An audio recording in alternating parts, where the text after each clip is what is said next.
Welcome to our channel. If you want to leverage retailer credit and promotional offers to unlock free trials of digital services, follow these step-by-step instructions to maximize your shopping benefits. Step 1. Research which major retailers offer promotional credits or gift cards that can be used for digital service subscriptions when you make qualifying purchases. Step 2. Review the terms of retailer credit promotions carefully, noting minimum purchase requirements, eligible product categories, and expiration dates for promotional credits. Step 3. Plan your purchases strategically around these promotions, especially during back-to-school seasons, holidays, or major sales events when offers are most generous. Step 4. Complete your qualifying purchase either online or in-store, keeping your receipt and any promotional materials that explain how to claim your digital service credit. Step 5.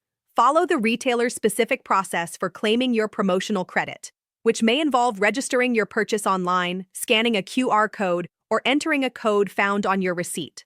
Step 6. Receive your digital service credit or promotional code via email in your retailer account or through a partner platform's website. Step 7. Visit the digital service provider and apply your retail credit during the sign-up process, following instructions to convert the credit into a free trial or subscription period. Step 8. Track the value and expiration of any remaining credits, and remember that some retailer promotions stack with service provider trials for even longer free access periods. Don't forget to like this video and subscribe to our channel.